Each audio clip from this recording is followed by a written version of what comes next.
All right, welcome everybody to Faith and Family Dinner Night. We're so happy to see all of you. It is with great pleasure I get to introduce tonight's speaker. Peter is a lifetime resident of the South Hills area. He went to high school. I forget the name. Upper St. Tell me that one. Upper St. Clair High School. He's a graduate of Tufts University in Boston, and a graduate of the University of Pittsburgh Medical School. I know Peter very well from our camping ministry, and in doing so, getting to know him in that way, I've come to admire him very much. If you ever heard the saying, you can tell a lot about a man by his family, you can tell that Peter's a good man. So I know most of his family, and I've got to know Peter through the camping ministry, and I'll just say this, don't screw up, because I look up to you and try to do the things you do, so don't screw up, because I'll probably do those things too. So it gives me great pleasure to introduce our speaker tonight, Dr. Peter Gagianas, who has been in family practice in the South Hills area since 1990. So going on 28 years in family medical practice, and he'll be telling us about the crucifixion and the resurrection tonight.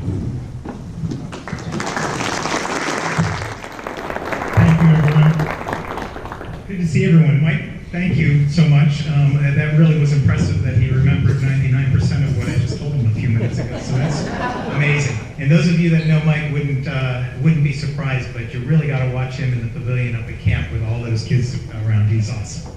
So thank you, Father Joe, for having me and having all of us tonight. And for those of you that are Orthodox, we're entering into Holy Week coming up, and those of you that are not Orthodox, this is your Holy Thursday, so thank you for coming out.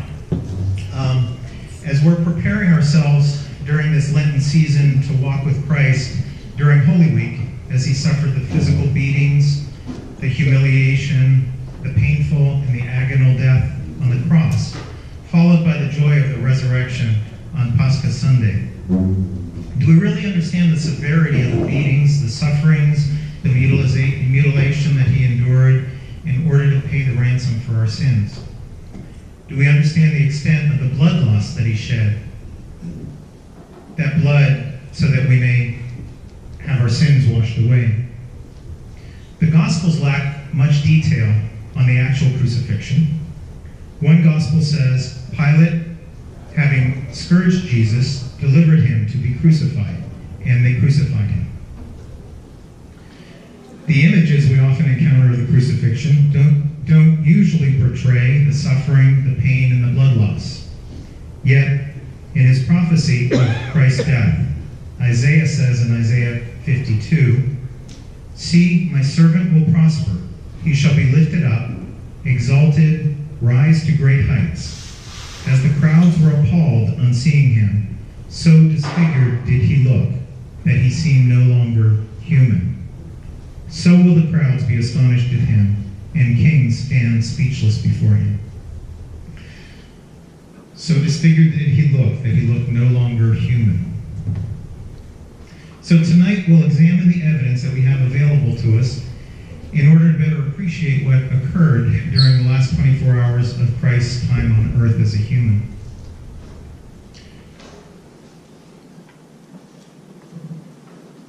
So images, as we mentioned, can strengthen our souls, like icons.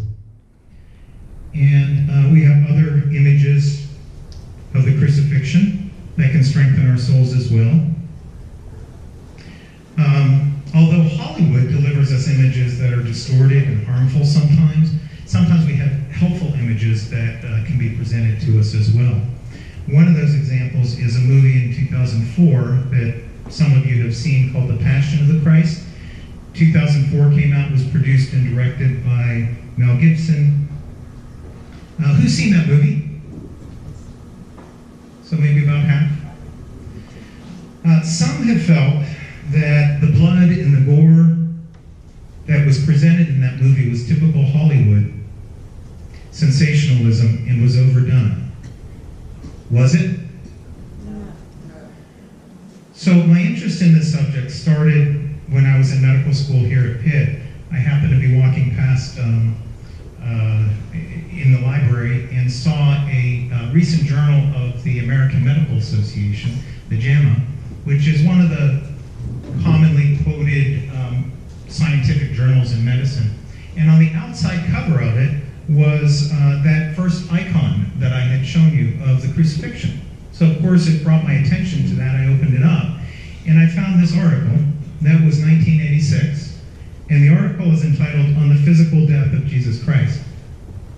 And what they attempted to do was go through some of the historic and archaeologic evidence in an effort to interpret the evidence that Jesus was dead when he was taken down from the cross, and also going through some of the medical explanations of what may have occurred with Christ on the cross.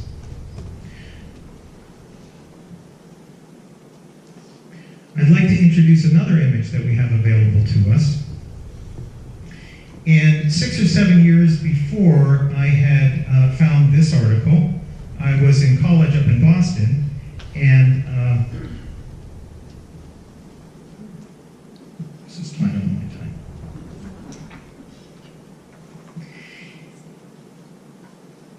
And I came across a book that I had read. It was a book about a team of researchers that in 1978 were given the assignment to go to Italy and to study a piece of cloth that was there. And the book that I had read on was written by one of the researchers of this piece of cloth. So there is this cloth that exists right now in the city of Turin, Italy, in the Cathedral of St. John the Baptist, that has a faint image on it. We have some recorded history of this piece of cloth, and that recorded history goes back as far as the year 1203, when the first crusader in Constantinople described seeing the shroud. We also know that the first known public expositions of the shroud were held by the canons of Leary in 1357, and it was held in Chambéry Castle within Europe in the 1500s, and occasionally was exhibited. It was exhibited in Turin, Italy, and Milan, Italy in the 1500s. So this cloth has these faint images. They're images of a man, and they're two images of a man, as you can see with this is a drawing, of course, with the head facing each other, with the two heads facing each other, and one image is of the front side, and the other image is of the back side of this man. There's the cathedral in Turin, Italy, where this is held. And about once a generation, historically, there have been expositions where the shroud has been brought out for the public to see and to admire. In 1578, actually in 1578 was when it was brought to this cathedral, so it's been there since then. In 1532, there was a fire in the cathedral prior to where it was here. And this cloth was contained in a silver box.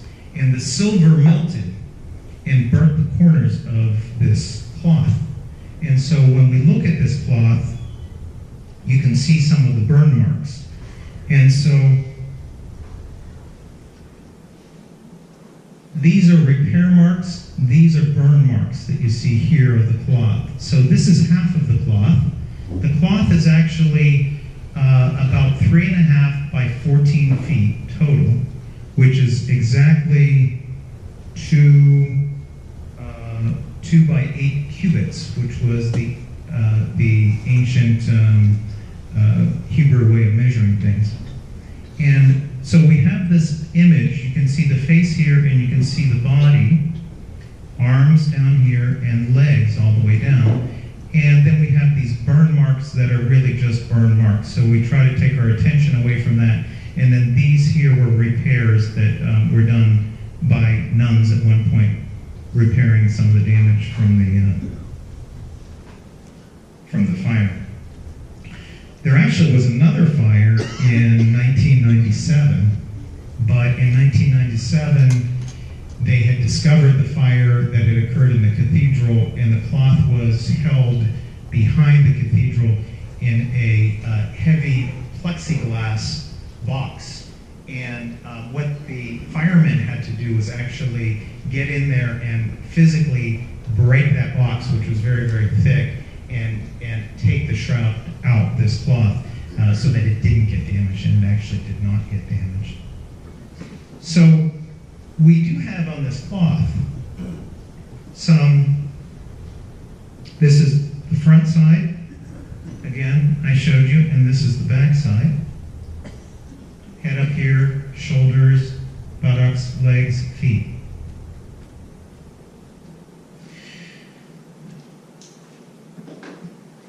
This cloth in 1978, I mentioned the research team. There was so many people, as you can tell what I'm getting at, many believe this to be the burial cloth of Christ.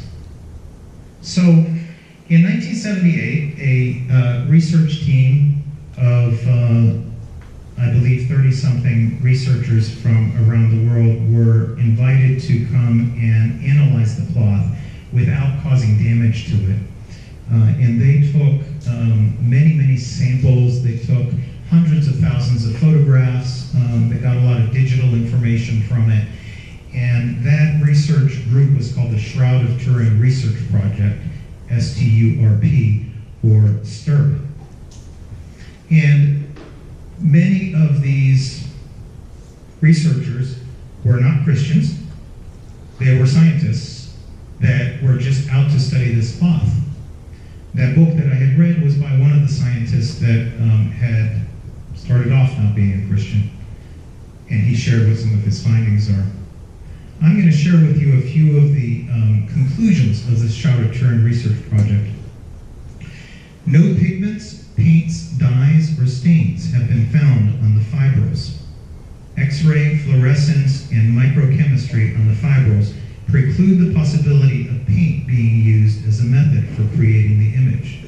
So there's no paint on this cloth. The image has a unique three-dimensional information encoded in it. What that means, I'll show you in a little video later on, is what that means is that the face, for instance, if you did a digital analysis of the face and the darker areas of the face that might be based upon the shadows closer to you versus farther than you, they do that, and digitally they create a digital image from this. They scan it into a scanner. It comes out to be an actual raised relief of the face. So it's actually got this correct information in it. If we took just a photo of our faces and we scan that into it, it just ends up being a bunch of mishmash. So that's what they mean by the three-dimensional information. It is clear that there has been a direct contact of the shroud with the body. They did conclude that there is human blood in this shroud. This is one of the expositions. That's actually the shroud there. And this was an exposition that had occurred in Italy, and this is the Orthodox Archbishop of Italy. I thought that was an interesting photo. So, this is a close-up of the face. There is blood. There's blood around many areas. When they analyze the blood, it's human blood. It's type AB blood, one of the rarer kinds of blood. When they analyze the discoloration here, what they found was that unlike on the left is the areas that are magnified that shows the blood, on the right, when you look up close, you can't see this image. You can only see it if you're back far. And the reason for that is it's such a light, faint image. It's only the very outermost surface parts of the fibers of this cloth that have been discolored. And so no paints, no pigments, that sort of a thing. So they went on to say, however, there are no chemical or nor can any combination of physical, chemical, biological, or medical circumstances explain the image adequately. We can conclude for now that the shroud image is that of a real human form of a scourged, crucified man. It is not the product of an artist. The blood stains are composed of hemoglobin and also give a positive test for serum albumin, which is a protein in the blood. The image is an ongoing mystery, and until further chemical studies are made, perhaps by this group of scientists or perhaps by some scientists in the future, the problem remains unsolved.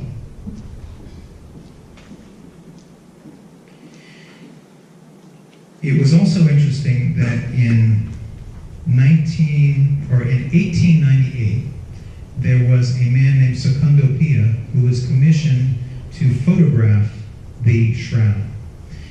And this was 1898. So he photographed it. He was challenged by the low light that was in the room and was concerned that the images wouldn't come out.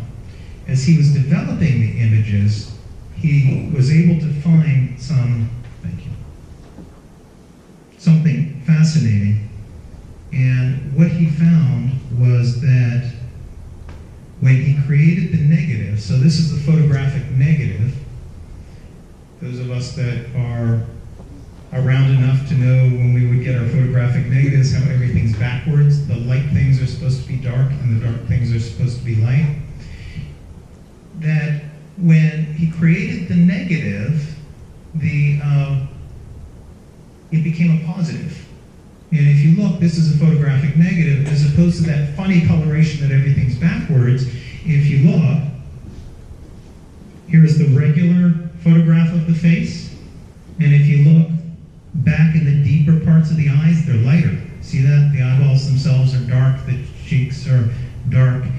The photographic negative ended up becoming a positive.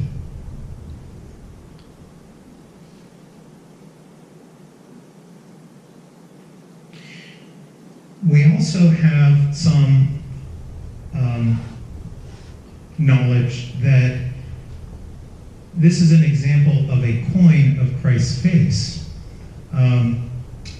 which images of Christ's face and coins that had his image on it, prior to the times of the first exhibitions of the shroud, were really buried. And there's lots of photos that you can see of the various coins that had different shapes of Christ's face and that sort of a thing.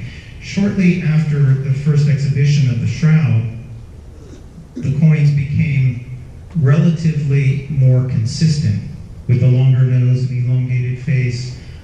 There were certain features of these coins that are very similar to the shroud.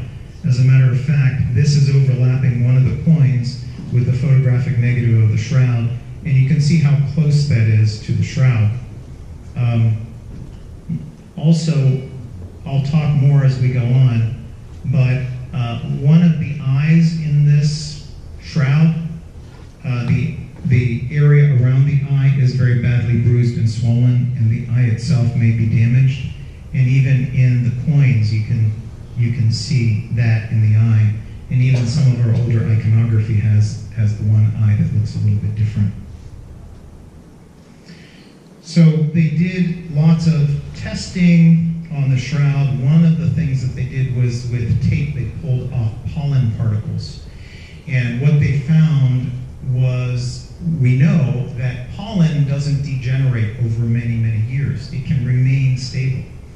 And what they found was that this guy's name is Max Fries, who was the main botanist that studied the pollen particles. And what they found was there were pollen particles that were from plants that were from the Middle Eastern area and areas around Jerusalem that only grew around that area. And there were also some traces of it having been around Europe from these pollens. It's amazing what they can find out about that. There are also faint images all around the body, on the outskirts of the body, of plants. Very, very faint. But when they've analyzed them, they can look at some of these, and there's hundreds of them all around. And when they have compared some of these patterns, it is also consistent with some of the patterns of plants that were present in the Middle East around the area of Jerusalem around the springtime.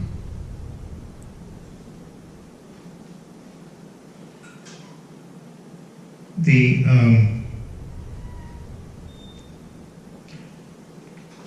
burial practice of the Jews at the time was to pack the body with herbs and oils and flowers and plants all around the body with burial. This is to just remind me to talk to you about the fibers of this cloth had some of the burn marks within it, and also had some of the pollen within it. And in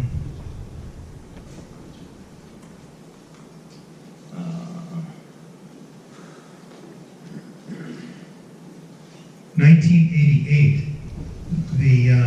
this is under the Church of St. John the Baptist in Turin, Italy, is a Catholic church. So the Catholic Church had allowed a very small piece of the cloth to be taken out and actually burned in order to do carbon-14 dating to find the date of this. And does anyone know what they found on that?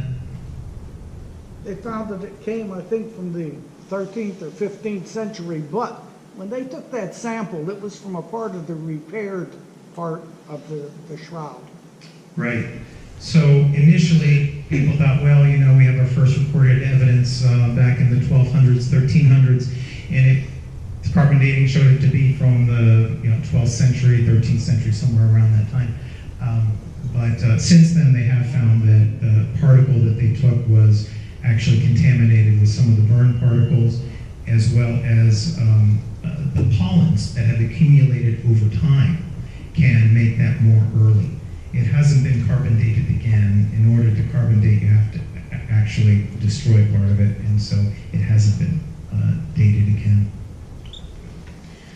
So,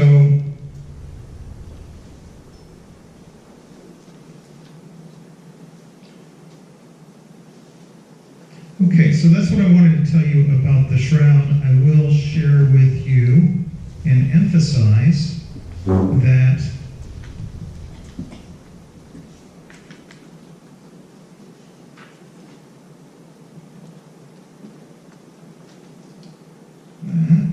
did we have some, did I put it back in here?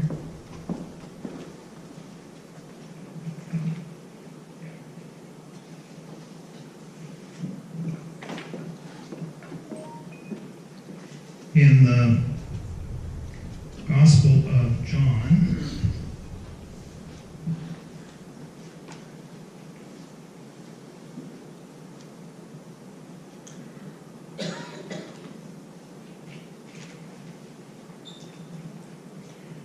John verse 20,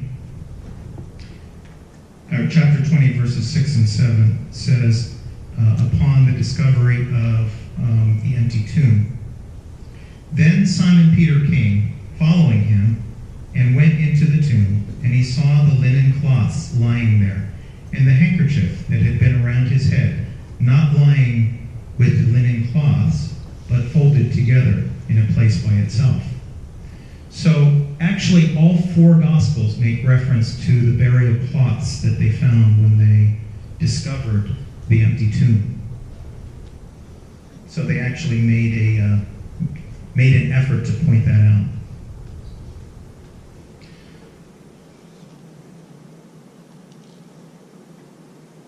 Okay, now I'm going to show you a brief video. Is that video on? This video is from a documentary called The Case for Christ's Resurrection, made by Grizzly Adams Productions.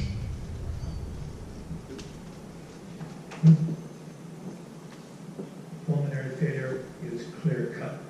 Now, when looking at the shroud and looking at the forensic evidence that we see, we know that a man was taken down from the position of crucifixion, placed on one end of a long cloth, and the other end was placed over his body.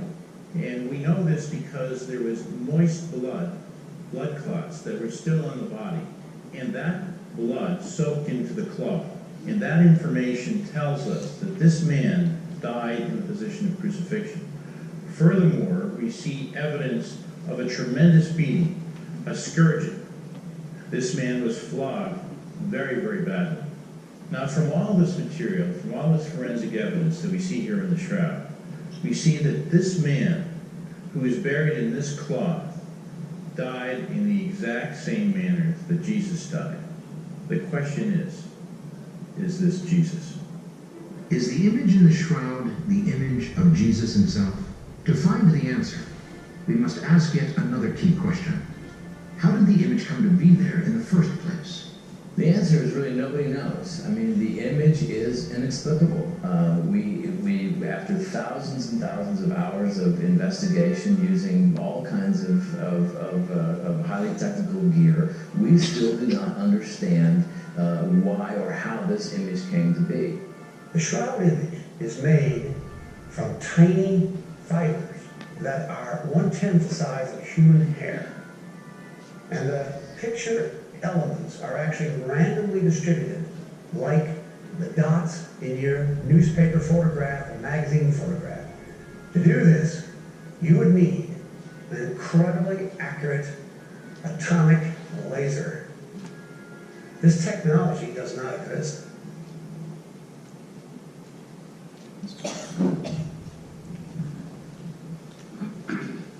So, little introduction on the shroud that we will be referring to as we go through Christ's Passion. So, we begin our journey by joining Jesus and his disciples on Thursday evening at the Passover meal. And during that time, we know that he predicts the denial of Peter and also the betrayal of Judas. So he starts experiencing the denial and the abandonment of those that have been close to him through his ministries.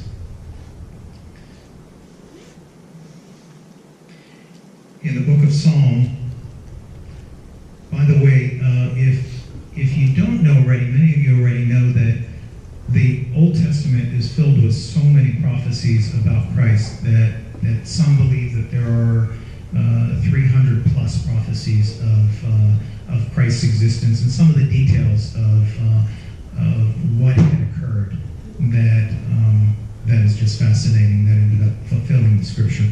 Psalm 69 verse 20 says, "Insults have broken my heart, and I am in despair. I had hoped for sympathy, but there was none. For comfort, but I felt none."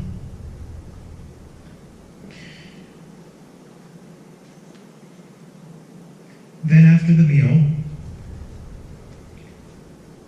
and him during the meal breaking the bread, sharing up the wine, talking about his upcoming death and his body being broken, anticipating that. Then we have the Garden of Gethsemane at the Mount of Olives. And so it's revealed to us how Christ was struggling during that time, and he stepped aside and was praying, and his prayers were in anguish. He may have been tempted by Satan during that time.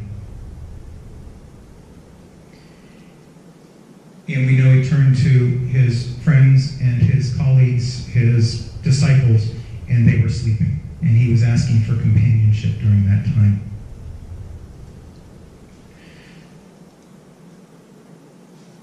In the Gospel of Luke, who can tell me what Luke's profession was besides being a gospel writer?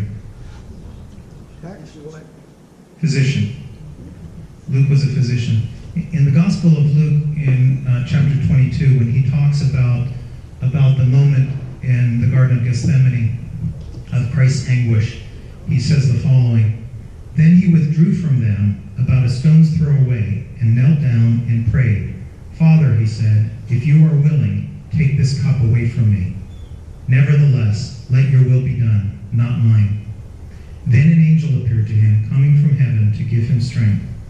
In his anguish, he prayed even more earnestly, and his sweat fell to the ground like great drops of blood. When he rose from prayer, he went to the disciples and found them sleeping for sheer grief. "Why are you asleep?" he said to them. "Get up and pray not to be put to the test." So Luke describes his anguish in some detail and his struggles at that time. And I'm going to read again. He said his sweat fell to the ground like great drops of blood. So we know either he was in such anguish. Now this time of year in the area of Jerusalem in the evening is not, it may be about like the 40s from my understanding. It's not hot. And so he's undergoing a lot of anxiety that's causing him to sweat.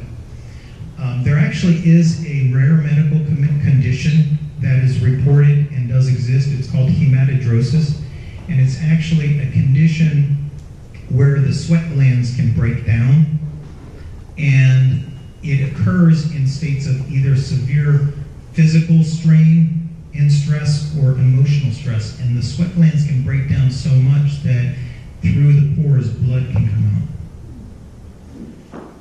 So we don't know for sure, but maybe this was the first of Christ losing some of his blood for us. So we do know now that, then there's Judas's kiss and the sword and Peter cutting off the soldier's ear, Christ healing the ear, saying, telling them to be at peace, expressing a peaceful thing, not a violent thing to those. And so by now it's after midnight. So we know that Jesus by now has experienced the abandonment of his disciples, the stress of knowing what's coming up, the fatigue of going into the cool night, of praying out in nighttime, and maybe of starting to lose some fluid, maybe even starting to lose some blood. And so he's already starting to get tired out, most likely, at very least. So then he goes through 6 trials. He goes through 3 Jewish trials and 3 Roman trials.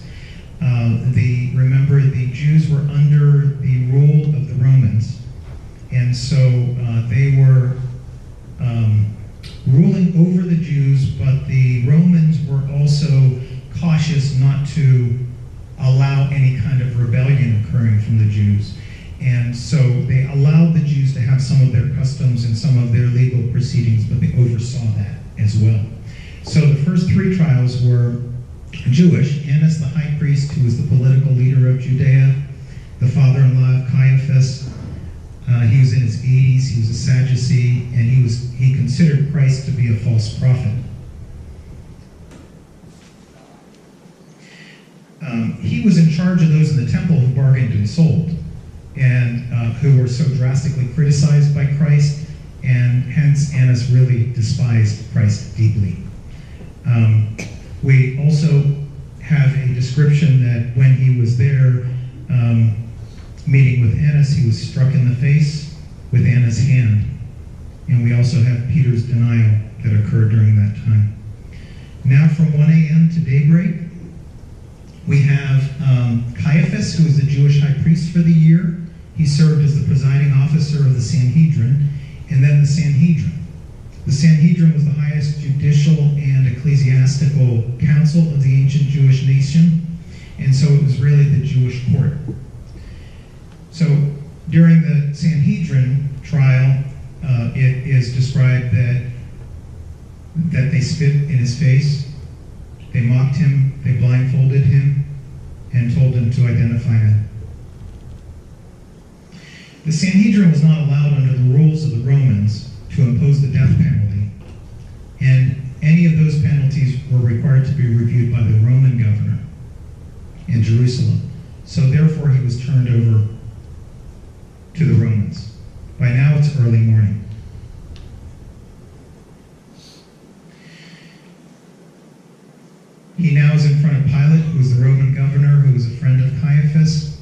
full jurisdiction over the civil and criminal matters, and he was answerable only to the Emperor Tiberius Caesar in Rome.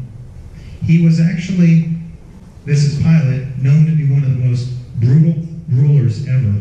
He was chastised by his ruler for excessive brutality to babies. The king made him fall on his own sword, and if he had not, they would have killed him. Pilate had a great fear that the Jews might put him in disfavor in front of the emperor and try to remove him from office, and so he cooperated with the Jews. Tried to send him to Herod, who was the Tetrarch of Galilee, who was also noted for his cruelty and his lack of conscience. And Jesus showed his contempt for Herod by keeping silent. And they mocked him and mocked Pilate by putting a robe on Christ. Then sent back to Pilate, where they asked him where Pilate asked the people, which prisoner would you release, Barabbas or Christ? And they yelled, crucify him. So then it says that they had him taken off to be crucified, or to be prepped for crucifixion. So by now, we've seen that between the hours of about 9 p.m. with the Passover dinner and about 9 a.m., Jesus experienced great emotional stress. He experienced abandonment.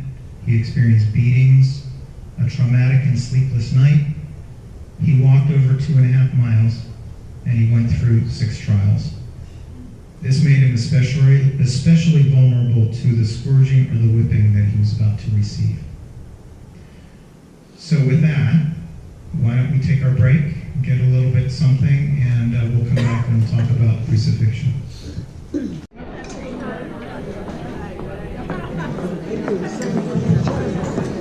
Okay, welcome back, everyone. So, what an amazing meal, huh? It's really good. Hopefully everyone, yeah, thank you.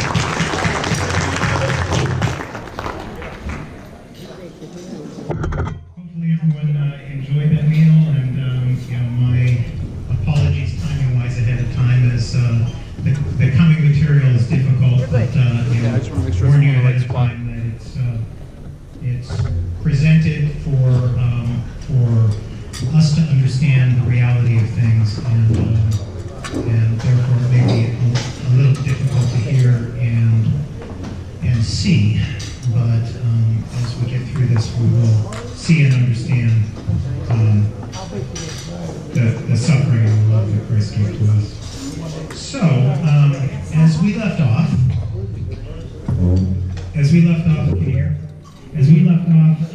Pilate had gone ahead and sentenced Christ to crucifixion, and they sent him off to be flogged or whipped. So the purpose of the flogging was to not only be a public display of punishment, really as a capital punishment form, as crucifixion was as well, but it was also meant to weaken the person, create blood loss, and make them weaker in the situation of when somebody is going to be crucified. So crucifixion actually was started back by the Persians. It was actually used later on by Alexander the Great, and the Romans actually had perfected persecution. It really was made to, or crucifixion, it really was made to be a capital punishment and to be a deterrent. It was one of the most disgraceful and cruel punishments. It was reserved for the vilest of criminals, and under Roman law, actually, it was reserved. Crucifixion was not to be done to any Roman citizen except for desertion by soldiers. It was such a gruesome kind of act. It was done as a public display, so that would quiet any rebellion against the government. And so it's purposely done to be cruel and to be done in a grotesque way. And so we have a little bit of information now through some historic archaeologic finds that we know more about even the flogging and the whipping that had occurred. So the whipping occurred at a place called the Praetorium, which was a pedestal that the hands would be tied to, and there would be sometimes one, sometimes two, one on each side, that would do the whipping. As there was, in 1968, an archaeologist named Sepphoris found tombs of 35 people that were in ancient times. 5 of them died in a violent death. 1 died in crucifixion. There have been other tombs that have been found with bodies that have been flogged and crucified. And we've actually found that that the flogging was most likely done with little tools that would cause the maximum amount of suffering. So I'm going to read a couple of things on the flogging. One thing I'll say, though, is that we've often heard the term 40 lashes or 39 lashes. Well, the Jews had as we know, the Jews were very diligent to follow the law and not to go and stray away from the law. Their law limited the lashes in a whipping situation to 40 or less. And just in case they miscounted, they would often do 39, and that way they wouldn't go over what the law had said. So that was 39 or 40, but the Romans had no such law. And as we'll see, most likely Christ went through a whole lot more than that. So I'm going to share from a book called The Resurrection Factor by Josh McDowell, a description of the flogging. And he says, Dr. C. Truman Davis, a medical doctor who has meticulously studied crucifixion from a medical perspective, describes the effects of the Roman flagrum used in whipping. The heavy whip is brought down with full force again and again against a person's shoulders, back, and legs. At first, the heavy thongs, I'm going to pull aside a minute and just describe the thongs. What they're talking about here is we do know that the whipping equipment was strips of leather, and on the tips of them they would have either sharp pieces of lead or little dumbbell pieces. And the purpose was, again, to dig into the skin. So, as he goes on, at first the heavy thongs cut through the skin only. Then, as the blows continue, they cut deeper into the subcutaneous tissues, producing first an oozing of blood from the capillaries and veins of the skin, and finally spurting arterial bleeding from the vessels in the underlying muscles. The small balls of lead first produce large, deep bruises, which are broken open by subsequent blows. Finally, the skin of the back is hanging in long ribbons, and the entire area is an unrecognizable mass of torn, bleeding tissue. When it is determined by the centurion in charge that the prisoner is near death, the beating is finally stopped.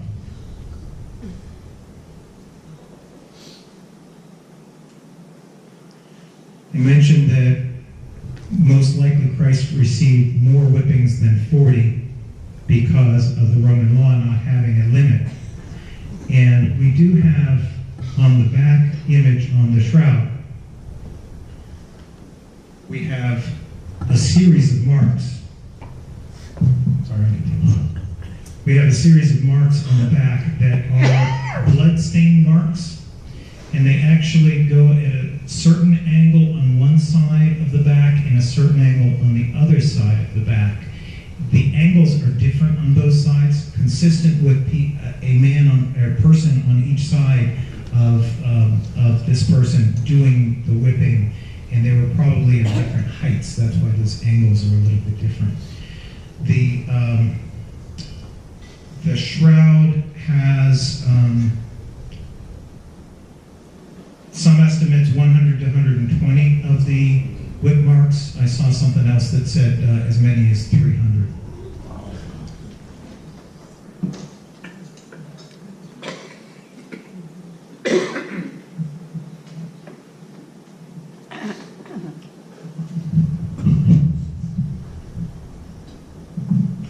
There's another book called The Cross and the Shroud. A medical examiner investigates the crucifixion by Frederick Zugibe, who was a medical examiner, pathologist, coroner. And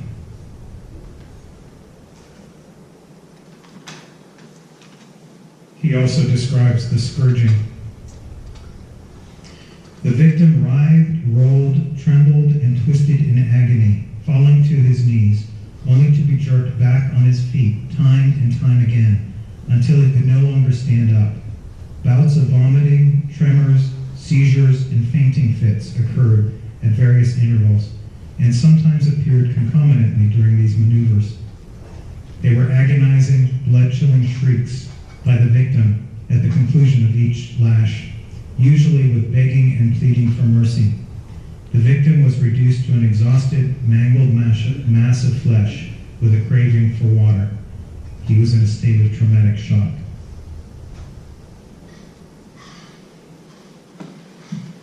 The length of time that someone lives on the cross was really dependent upon the severity of the scourging, the whipping. So then they put the crown of thorns on his head.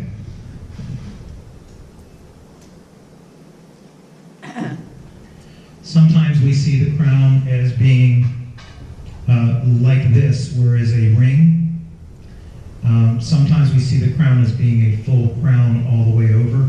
Sometimes we see the crown of thorns as being little, small thorns, and sometimes we see them as being big, long thorns. There are theories that this is actually more accurate, that it was the longer thorns like that. So they put that on his head. Also in Dr. Zugibe's book, he describes the crown. The blows from the reed across Jesus' face or against the thorns would directly irritate the nerves or activate trigger zones along the lip, side, or of the nose or face, bringing on severe pains resembling a hot poker or electric shock lancinating across the sides of his face or deep to his ears. The pain would stop almost abruptly, only to recur again with the slightest movement of the jaws or even from a wisp of wind, stopping Jesus dead in his tracks. The traumatic shock from the brutal scourging would be further enhanced by each paroxysmal pain across the face, bringing him to his knees. Exacerbations and remissions of throbbing bouts of pain would occur all the way to Calvary and during crucifixion, being activated by movements of walking, falling, and twisting, from pressure of the thorns against the cross stripes, and from the many shoves and blows by the soldiers.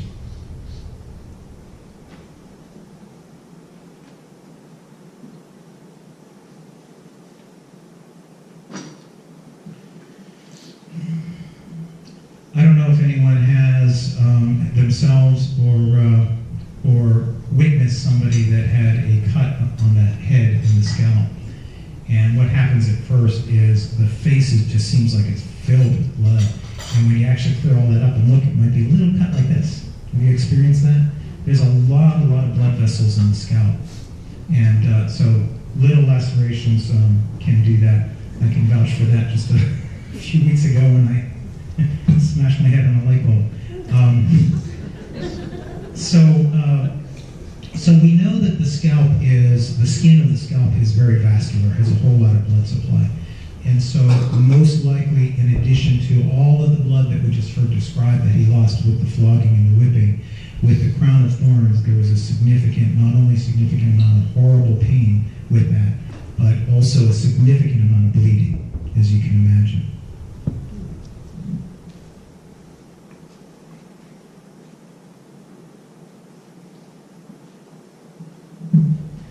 So when we look at the blood patterns on the shroud,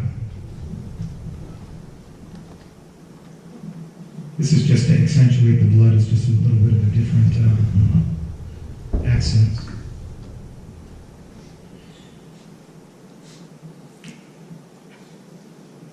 We actually see that, it's hard to see on this one, but we do see that the blood stains on the scalp go all the way across as a full crown rather than just around this way. So most likely it was a full crown. This I wanted to show you something that was interesting on the shroud. If you look here, this is the actual image of the face again, with the blood marks here. If you look, the blood marks seem to be in the hair and not as much on the face, right? And that brings it out a little bit more. You know, what was the blood doing in the hair?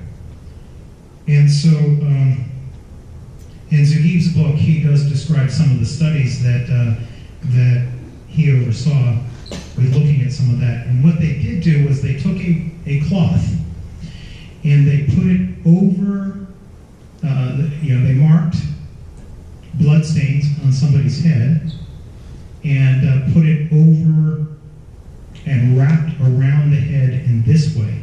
And then when you flatten out the cloth, then as you can imagine, that brings the blood stains out further away from the face. This is another example of this, where this volunteer had the marks put on his face like that, and if you were to put a cloth all the way around the face, wrapping it, and stain that cloth and then straighten it out, it would be out in the hair, just as the same way as is on this shroud. So what that is saying, or suggesting, is that there are two different images, or two different things that we see, two different processes on this shroud. One is the blood stains, and I'll show you some more blood stains on the arm that demonstrate the same kind of a thing. But one is the blood stains which were put on the shroud in a different way. They directly seeped onto the shroud as a direct contact from the body. The other one is the image of the face, or the whole body, actually, which is perfect. It's anatomically perfect. Meaning that something isn't distorted, something isn't apportioned wrong. You know, if an artist were drawing it, it's actually the image of a human being, front and back. If you actually could picture taking this cloth and wrapping it around the head, like the blood occurred, and then opening it up, if the image of the face were a direct seeping out of a pigment of some sort onto the cloth, then if you open up the cloth and straighten it out, then the cloth would be kind of flattened and wider than, the face would be flattened and wider than reality. You hear what I'm saying with that? But instead of that, the face is actually direct, as if that cloth were straight across, and that face was, the image of the face was a mirror, or directly by some sort of energy force put onto that cloth when it was flat, not all the way around. So there's two different processes going on there. So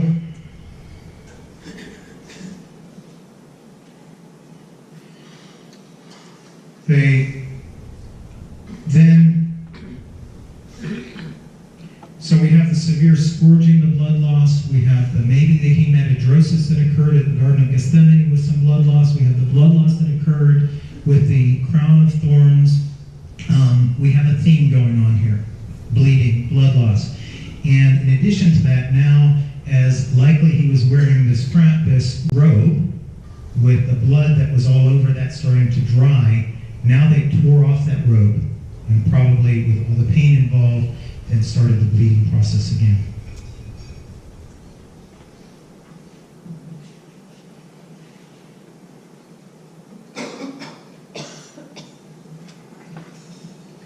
So we talked a little bit about the cruelty of crucifixion and what crucifixion was about and the history of it.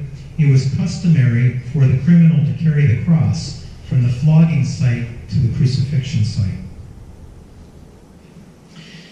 So what the anthropologists, the archaeologists, historians feel most accurately has occurred, had occurred, was in crucifixion, was rather than carrying the whole cross itself, which would be very, very heavy and near impossible for someone to carry, instead probably they would just carry the crossbar.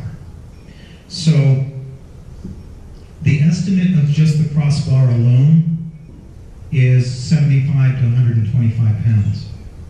And likely what they did was they took the crossbar and put it over the victim's shoulders and tied their hands onto the crossbar, just the crossbar, and made them walk that way.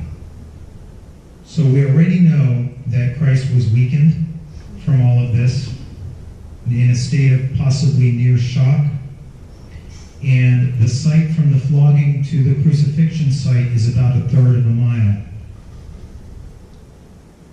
And so we know that he just couldn't do it.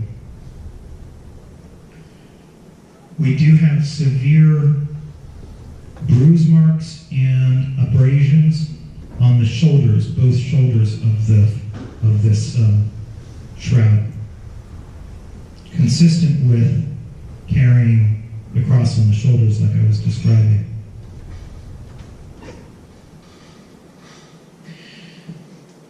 So if you can imagine if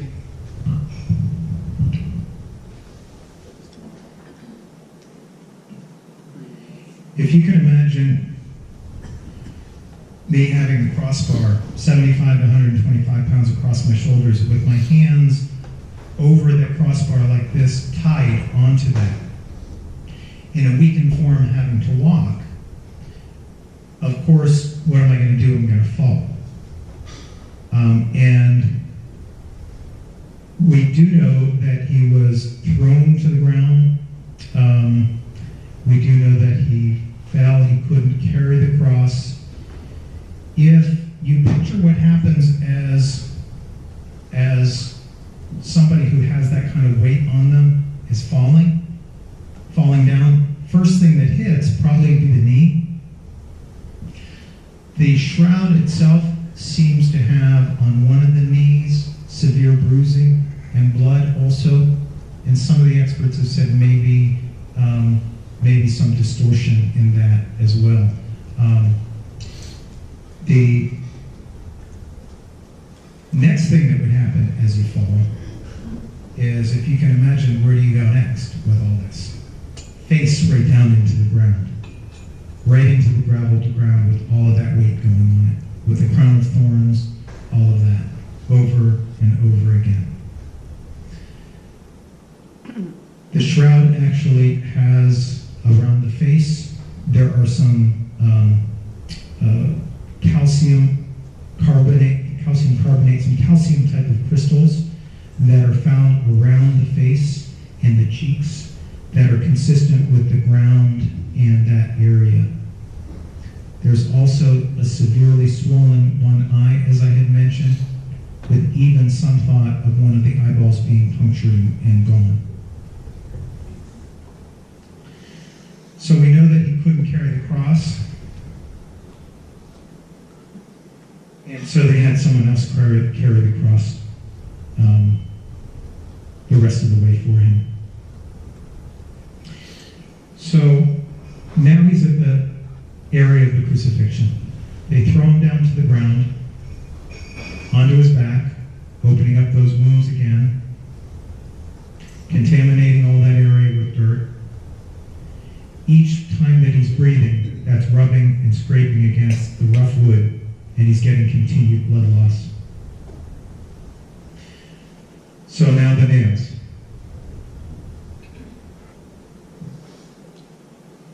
This is an example of the size of a crucifixion nail that was actually found at one of those crucifixion burial sites, as I mentioned to you.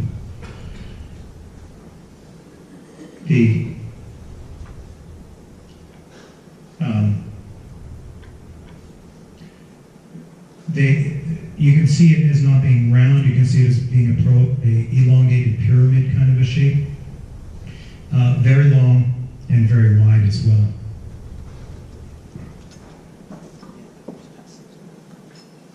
So Michael's going to pass a couple examples of some things that I just found that might give you an idea. One of them is probably about the actual size of the nail that went in, but the other one is the shape, the one that's shaped in a cross. If you look at the individual nail, it's more of a pyramid with square edges to it, that sort of a thing.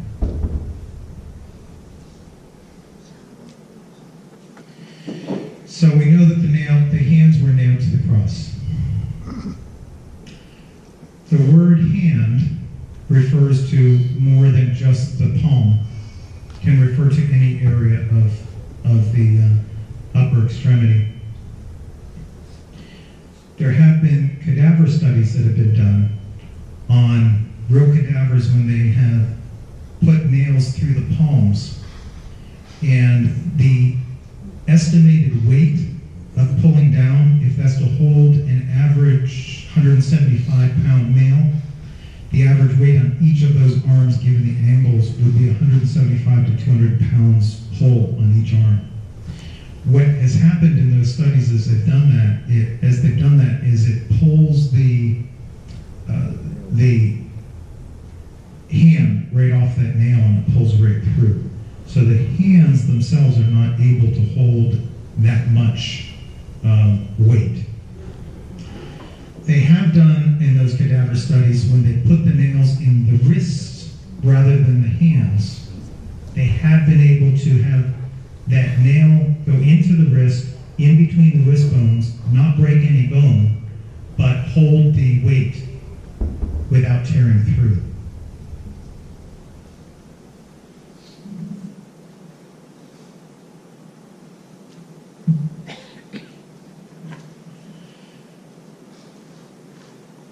If the nail went through the wrist, there's a very large sensory and motor nerve that goes right through the wrist called the median nerve. That's the nerve that gets compressed with people that have carpal tunnel syndrome.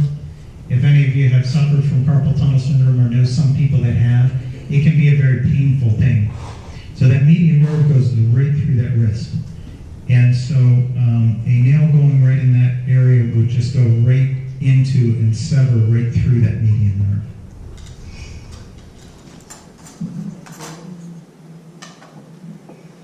This is an actual photo of the shroud. Going to orient you here. Here is a wrist here, an arm coming like this with the hands. You can see the fingers in this direction. The hands are folded, and here's the other hand in this direction. So this wrist is covered by this hand, but the top wrist has blood at the wrist, not at the hand. Remember when I told you the first reported sightings of written history of this shroud was 1200s? Even if this was a forgery from the 1200s, it was not known until our lifetimes that most likely the nails went through the wrists, not in the hands. This is actually correct.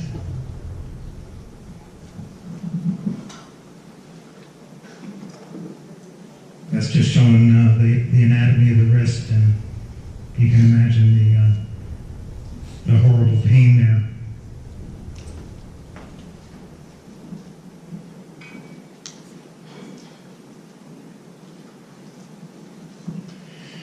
So when you also look at the shroud, the fingers are there, but there's no thumbs.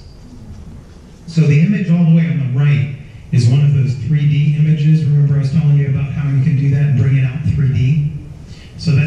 shroud, but 3D, and you can see that you can't see the thumbs there. Well, what happens when one of the functions of the median nerve is to move the thumb and the pinky. And when you damage the median nerve, you can get a claw hand where the thumb comes in this direction. And in the shroud, the thumbs are not visible, most likely brought in that direction from median nerve damage.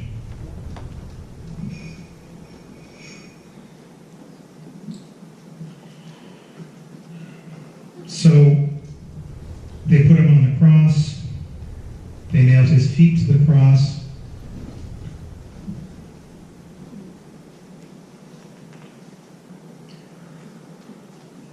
A little bit about physiology of crucifixion.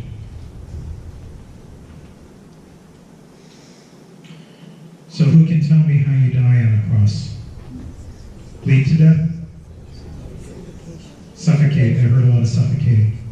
So if you are hung by your arms in this direction and brought out, your arms pull on your chest muscles, your thorax muscles, and it causes the chest to expand. That causes the lungs to fill up with fluid. When you're like this and the body is weighing down, it causes the diaphragm to straighten out. And that causes us to inhale. So when we're hanging like this, we're forced to inhale.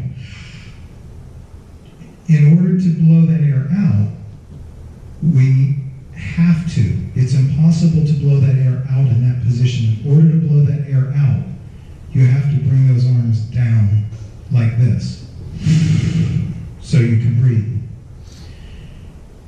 As you can imagine, the only way of bringing those arms down is to bring your body up.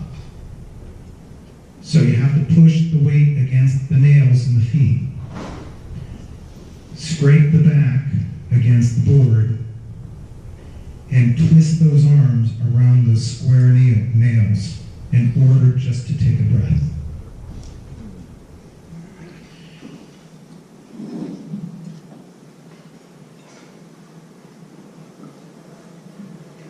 A little bit about the blood patterns on the arms, on the forearms.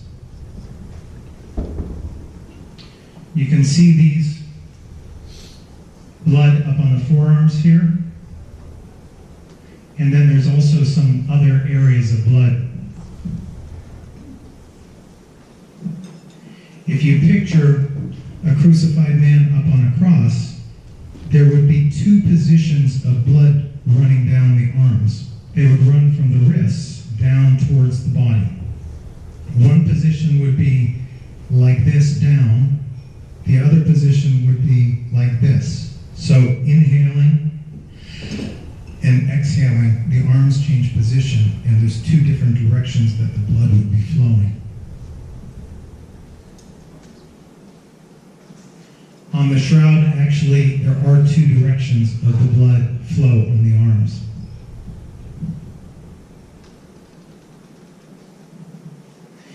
If you look at this little part of blood here on the shroud, this is again those same studies where they took the cloth and put it around. This area of blood would probably go straight down here, and why is it going across here? If you're looking again at the shroud, a photo of the shroud with drawings accentuating where the blood is. There's the blood on the wrist. This wrist is covered. Blood coming from this wrist down here, and then you have this flowing off of the elbow. And there's the actual shroud. But when the body is laid down in burial, that's perfect, positioned perfectly down with gravity. Whoever made that shroud up in the year 1200 was a genius. So he spoke 7 times. One of the things he said was, "I thirst." Remember, in order to speak, you have to exhale. So remember the process that's occurring painfully each time. Him saying I thirst is probably a sign of his shock state and dehydration from all the blood loss and the whole night that he went through.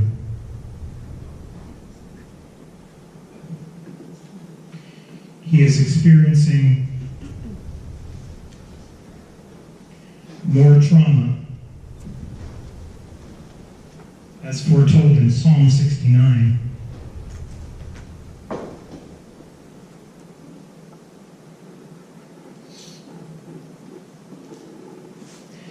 Reproach has broken my heart, and I am full of heaviness. I looked for someone to take pity, but there was none, and for comforters, but I found none. They also gave me gall for my food, and for my thirst they gave me vinegar to drink. Remember, the Psalms were written 500 to 1200 years before Christ was even born.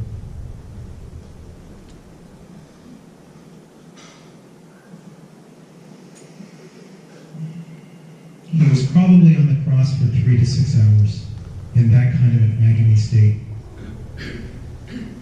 continuing to lose blood. He also spoke of love and asked God to forgive, and was worried about his mother.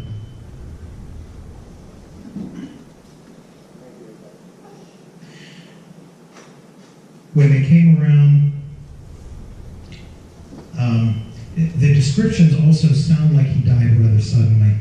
And medically, the theory is probably he had had either a sudden cardiac rupture, the heart in its extreme weakened, probably dilated state may have just ruptured and caused him to die suddenly, or a sudden irregular heartbeat.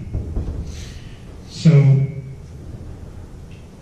it was now becoming evening, and the sun was about to set, and the Sabbath was coming at sunset. And the Jews were not allowed to do work at sunset. It's on the Sabbath. And so to hasten the death of the criminals, speaking of which, remember he was talking to the criminals on the sides and forgiving the one as well. So to hasten the death of the criminals, the soldiers came around and did what to the other two criminals? Broke their legs. So that's called crucifraction. And so now you know why they broke their legs. When your legs are broken, you can't push up on those legs, and therefore you can't breathe. And death comes about suddenly. When they came to Christ, they found out that he was already dead, so they did not break his legs. Again, to fulfill the scripture, Old Testament prophecies that not a bone in his body would be broken. Instead, the soldiers pierced his side. And what came out? Blood and water. So most likely they went between the chest ribs with the spear, and most likely went into the heart. And what came out was the blood from the heart, and the water was most likely either what we call a pericardial effusion. In states of severe physical illness, the heart can develop some fluid, like a clear blister fluid, in the sac around it, or the lungs can do that too, and they can fill up with fluid. So that was probably the clear fluid that was there.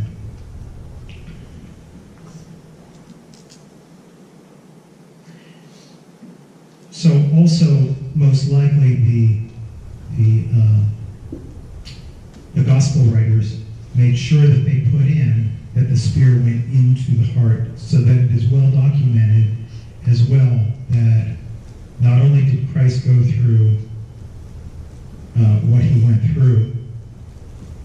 Oh, we missed a couple of videos, didn't we? Not only did he go through what he went through, but how could somebody survive all of that? There are some that deny the death of Christ, because if you are accepting the death of Christ, then you're got to deal with the resurrection. And yeah, if you say, well, he didn't really die and therefore he moved the stone himself, this big stone, after being as weak as that, or somehow didn't really die, there was also one more piece of information that a spear went right into his heart.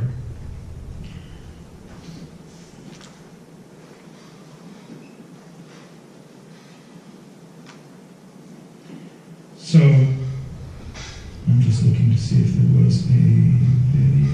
I think that we didn't skip over. Isaiah chapter 53 says the following.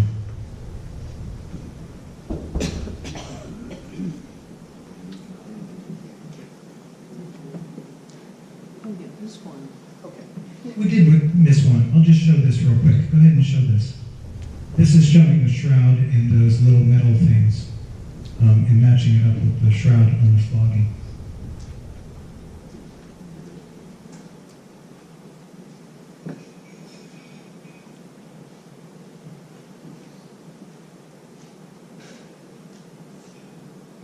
Be scourged or whip marks. Historians have indicated that the Romans used a whip called a flagrum. This implement had 2 or 3 thongs, and at their ends were pieces of metal or bone which looked like small dumbbells. Here you can see how those end pieces from the Roman flagrum fit precisely into the scourge lesions on the body. Here on the front of the body is a large blood stain resulting from puncture of the chest by an instrument like a lance or a spear. This weapon penetrated the thoracic cavity through the pleural spaces and into the heart. Later, after the corpse was removed from the cross and turned, blood dribbled out of the chest wound and puddled along the small of the back. There's an abrasion of one. So this physician is a pathologist doing an autopsy on what information he has there, and he's going through the information that he has. So yeah, that was important. I wanted to show that to you. So Isaiah verse 53 says, "Hence I will grant whole hordes for his tribute. He shall divide the spoil with the mighty, for surrendering himself to death, and letting himself be taken for a sinner, while he was bearing the faults of many, and praying all the time for sinners." So we've completed our journey with Jesus from Thursday evening to 3 p.m. Friday. We felt his physical and emotional turmoil at the Garden of Gethsemane, the 6 trials, the scourging, and finally the crucifixion. We now see how he certainly suffered beyond our comprehension in order to save us from our sins. He paid the ransom for the sins of all the world. We also see that there's no question he was dead as he was taken off the cross and laid in the tomb.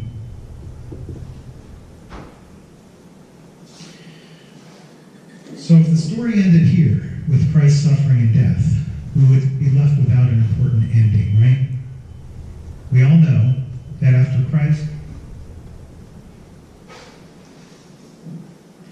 was taken down from the cross, his body was hastily prepared for burial.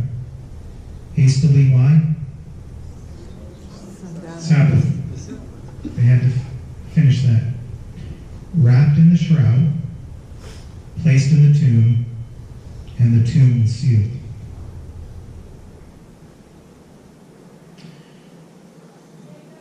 John chapter 20 says, "Early on the first day of the week, while it was still dark, Mary Magdalene went to the tomb and saw that the stone had been removed from the entrance. So she came running to Simon Peter and the other disciple, the one Jesus loved, and said, 'They have taken the Lord out of the tomb, and we don't know where they have put him.' So Peter and the other disciples started for the tomb. Both were running, but the other disciple outran Peter and reached the tomb first. He bent over and looked in at the strips of linen lying there, but did not go in. Then Simon Peter, who was behind him, arrived and went into the tomb. He saw the strips of linen lying there, as well as the burial cloth that had been around Jesus' head. The cloth was folded up by itself, separate from the linen. Finally, the other disciple who had reached the tomb first also went inside. He saw and believed. That's a lot of detail about the linen, even how it was folded. Do you think the gospel writer purposely was trying to make a point that there was a piece of cloth there?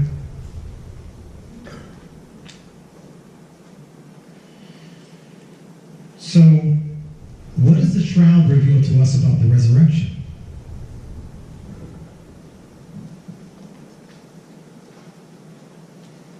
This was some more light studies that was done by Lavoie.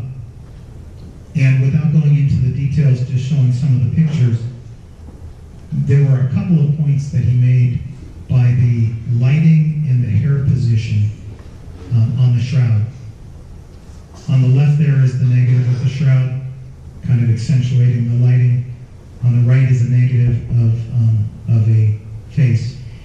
And they did lighting with pictures like that, with light source coming from different directions. And the one that matched the closest to the shroud was light coming from above the head. They also looked at the hair.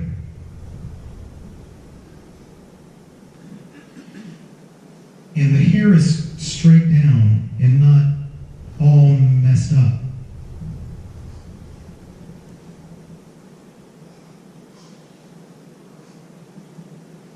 So if the hair is straight down and there's light coming from above, maybe this is an image of this crucified man who is now upright.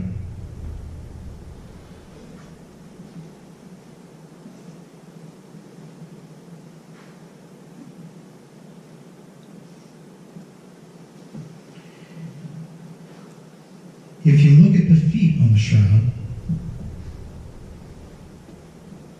that was just an image to accentuate the blood on the feet. The feet are not flat like an upright person standing. They're hanging. So if this is an upright person with light coming from above and they're upright, they're suspended.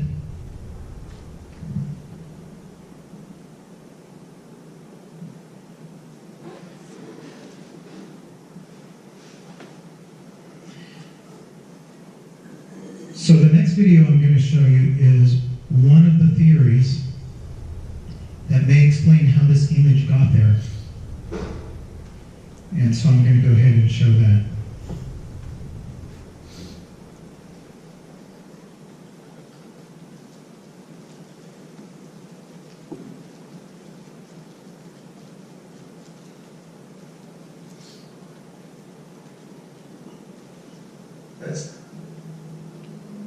In spite of the fact that the latest and most powerful technologies have been brought to bear on the problem, science has been unable to explain the origin of the image in the shroud.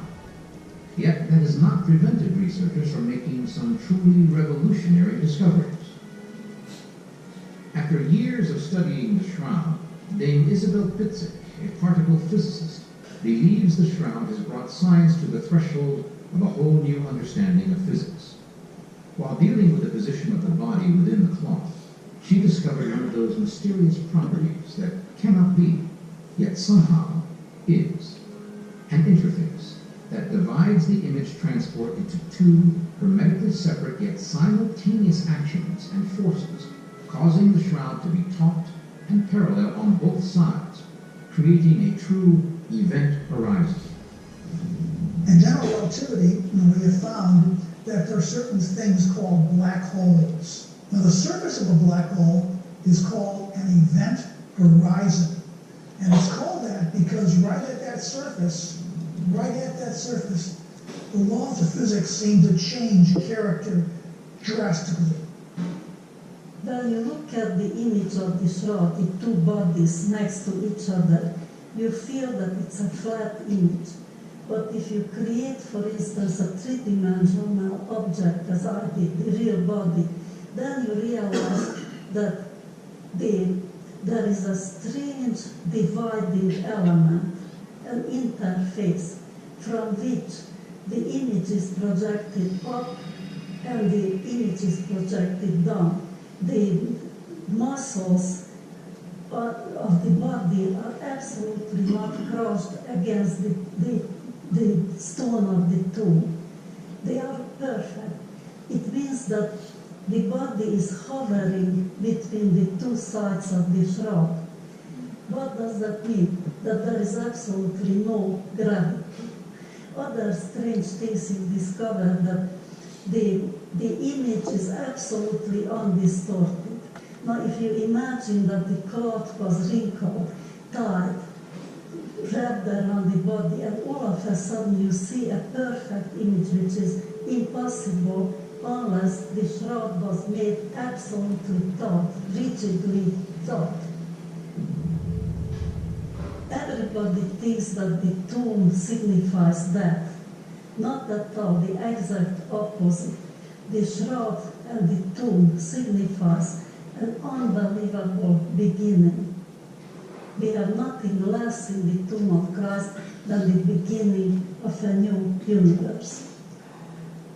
For centuries, the shroud has been viewed and analyzed as a record of a death, the end of the physical being.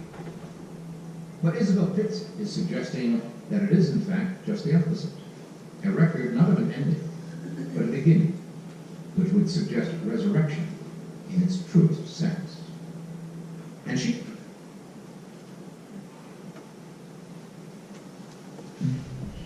So we've talked about images.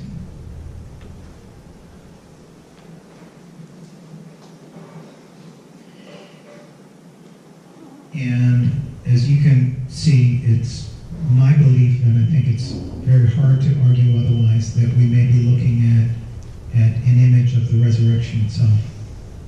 Perhaps a sudden burst of energy that created some sort of a energy, very quick energy burst that straightened that cloth out, created this image on it, created this image from energy, but so brief that it didn't truly burn the fibrils of that. So God created the earth, and his creation glorifies him. Even science and our technology can't help but point to God. May the understanding that we've gained tonight of Christ's suffering and the shedding of his blood for our salvation give more meaning for all of us through the remainder of Lent and the celebration of his glorious resurrection. I'd like to end with one of our clergy, please, coming up and just reading a statement from Father John Halushak. Would you mind coming up and reading this? This is actually a prayer from the Holy Thursday evening service of the 12 Gospels. And we'll end with this.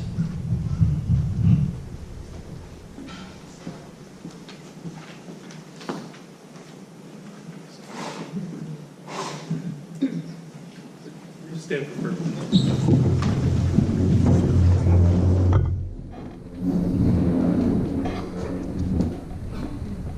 Every part of your sacred body endured humiliation on our account. Your head the thorns, your face the spittings, your cheek the blows, your lips the bitter taste of vinegar mixed with gall, your ears the impious blasphemies, your back the scourging, your hand the reed, your whole body stretched out on a cross, your limbs the nails, and your side the lance. You who suffered for our sake and thus freed us from suffering, who in your love condescended to us, then raised us up, Almighty Savior, have mercy on us. Amen.